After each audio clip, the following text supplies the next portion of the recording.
Hello दोस्तों। तो आज हम गणित का पाठ शुरू करते हैं, संख्या पद्धति, जो गणित में कक्षा 10 और कक्षा 9 में पहले पाठ होता है। कक्षा 10 की परीक्षा में, बोर्ड की परीक्षा में, यूपी बोर्ड में 2 से 3 नंबर इस संख्या से, इस पाठ से आते हैं। तो इस पाठ में जितनी संख्याओं के बारे में बताया जाता है, आज हम उन सभी संख्याओं के बारे में जानते हैं। जुड़े रहिए हमारे साथ, एक एक करके जानते हैं। सबसे पहले होती है सम संख्या। कौन सी होती है? सम संख्या। सम वह संख्या जो 2 से भाग जाती हो, जैसे कि 2, 4, 6, 10, 12, 16 और भी है। फिर होती है विषम। विषम संख्या। विषम संख्या जो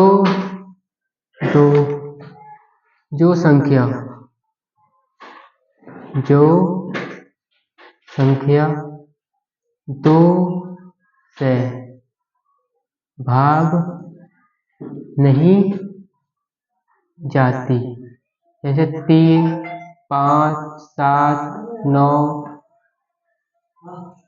17 आदि। सम विषम, ये तो बहुत छोटी चीज, सभी बच्चों को पता होती है। कक्षा 3, 4 से ही पता पड़ जाती है सम कौन सी, विषम कौन सी है। अब होती है हमारी संख्या भाज्य। भाज्य संख्या वह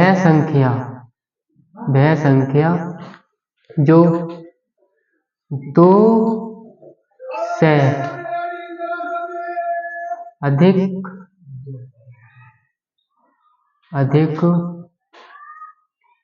अंकों से 2 से अधिक बार भाग की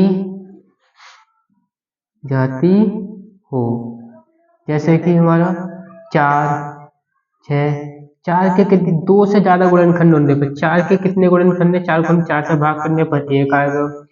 4 को हम 4 को 2 से भाग करने क्या आएगा? 2। 4 को 1 से भाग करने पर कितना आएगा? 1। ऐसी हमारी 4 है, 2 है, 8 है, 10, 12, 16 आदि। अभाज्य किसे कहते हैं?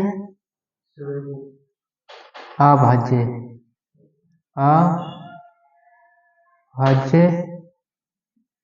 संख्या, जैसे 3, 5, 7, 11, 17, 19 आदि।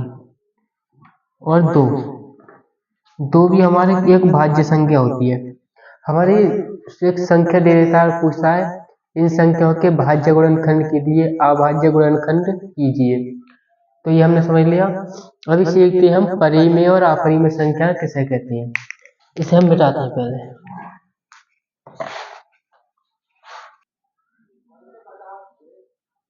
परिमेय संख्या किसे कहते हैं? वह संख्या जो a/b के रूप में होती है, जैसे 4/3, 5/2, 8/3, 5/3। कभी कभी पेपर में पूछता है पाई हमारी परिमेय संख्या है या अपरिमेय, लेकिन वो ऐसा पूछता नहीं। मैं सही बता रहा हूँ, पाई का मान चूंकि हमारा 22/7 होता है, तो ये एक परिमेय संख्या, लेकिन आज तक ये पेपर में नहीं पूछा है, नहीं पूछा है, लेकिन मैं फिर भी बता रहा हूँ, इसका भी आ गया तो ध्यान रखने से, ठीक है। अब होता है हमारा परिमेय। परिमेय में बता दिया, अपरिमेय संख्या किसे कहते हैं हम? √3, √4 नहीं, √2, √5, √7। इससे ज्यादा नहीं पूछता है तो चलो √11 इतनी होगी हमारी आधी संख्या। अब आज मैं आपसे पूछता ना, बताना इनमें से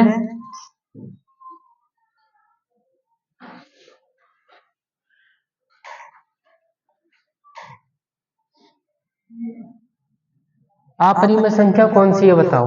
इसमें होगी अपरिमेय संख्या कौन सी है? तो 11 हमारी अपरिमेय संख्या है। कैसे? क्योंकि 4 का वर्गमूल करने पर 2 आता है और 2 के नीचे हम 1 लगा सकते हैं। 16 का वर्गमूल करने पर 4 आता है, 4 के नीचे हम 1 लगा सकते हैं। 9 का वर्गमूल करने पर कितना आता है हमारा? 3, 3 के नीचे हम 1 लगा सकते हैं।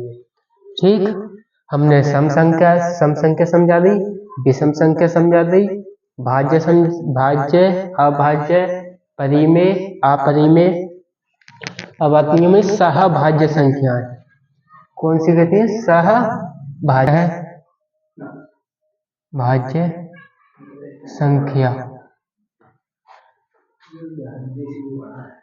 जिन संख्या का HCF 1 होता है उन्हें सहभाज्य संख्या